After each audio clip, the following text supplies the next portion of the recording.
Let's talk about Newcastle Sandro Tonali and Aston Villa's Nicolo Zaniolo, because they've been sent home from the Italian training camp after being told they're involved in an investigation by Italian prosecutors. Details are a little bit sketchy, so let's try and get a little bit more information by speaking to our Italian journalist Daniele Fisichella, who joins us now. Daniele, thank you very much for coming on.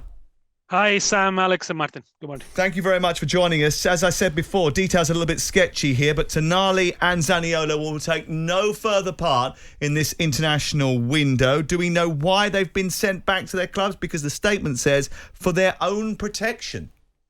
Is a nice way for the Italian Federation to try and take them out of the spotlight for a bit, but they are under investigation from the Turin magistrates for an alleged breach of the players' code of conduct, and in this case for illegal betting, placing bets on illegal platforms outside of Italy. Yesterday, after the training session at Coverciano, Italy headquarters, the police were there. They had a very quick chat with the players and some delegates from the Italian national team, including Gianluigi Buffon, and they were notified of this investigation, and then the FA took the decision to send them home. Of course, the players will have still to go to the magistrates to undergo a formal investigation. Yesterday, it was just an act to notify them that they are, of course, under the spotlight. But this is an investigation that is just at the beginning, and it might become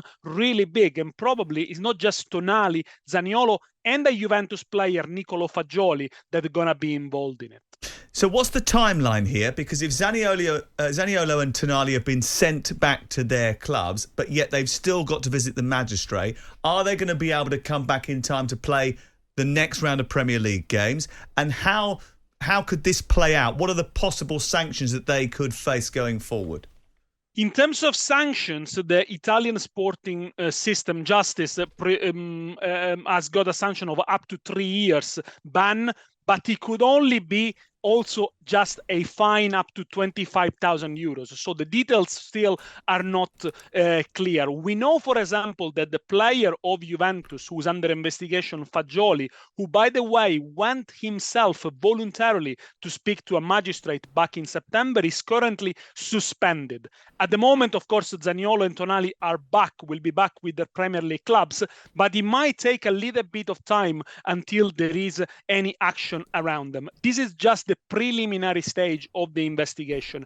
How did it come about? Well, it all came from the mobile phone of Nicolo Fagioli, 22 years old midfielder of Juventus, who was under investigation. The investigators in Italy, in Turin, were looking at some suspect illegal platforms set up by legally registered companies is a way for criminals to do money laundering, basically. But it also provides those people who cannot bet legally, basically the players, a platform to do illegal bets. Now, Nicolo Fagioli allegedly has placed bets for over 100,000 euros in the last 18 months.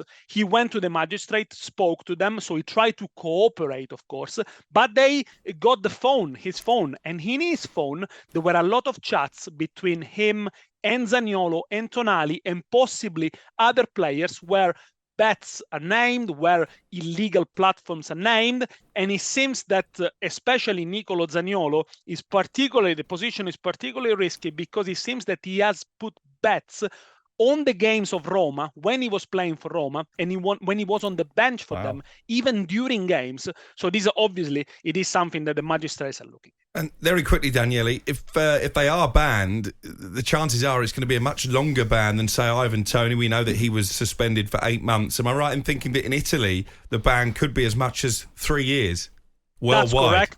That's correct. It could be up to 3 years because here the investigation is about the number of times the players have placed bets, the sums that they have bet, also the teams they have bet on. Now, obviously, the fact that Zaniolo might have bet in his own team obviously might make his position much more difficult to defend and whether they will be cooperating or not. Now, this investigation it's not the first time that Italy has got some problems with betting, but previously, back in the 80s, when even the famous Paolo Rossi was banned for 2 years just before the Spain World Cup that Italy then won, but also in 2011, it was always linked to match fixing. Now, this one is not linked to match fixing, apparently, but it's more related to gambling addictions, to problems of the players of wanting to gamble, to bet when they can't, and obviously large sums. So it's perhaps a deeper problem than what we've seen before, and it obviously depends whether the Italian justice system has got the instruments and the tool not only to punish appropriately the players if found guilty, but also to find a way to correct these behaviors. Listen, thank you very much. We appreciate you putting a little bit more flesh on the bones of that particular story. Zaniolo and Tonali not going to take part in England versus Italy on Tuesday night. It's a key game for England as well. We'll wait to see what happens with them as far as their club future is concerned. Daniele Fisichella joining us from Italy today. It is fascinating, isn't it? And as he was saying there's been so many scandals in Italian football over the years. The Calciopoli, the Tatanero, the Plus Valenza, which led to the suspension of Fabio Paratici, which meant he had to leave Spurs in the midpoint of last season as well. So it seems to be something that keeps cropping up. But this is a slightly different take on it, and a slightly different problem as well. We'll follow it keenly. I'm sure Newcastle and Aston Villa fans will as well.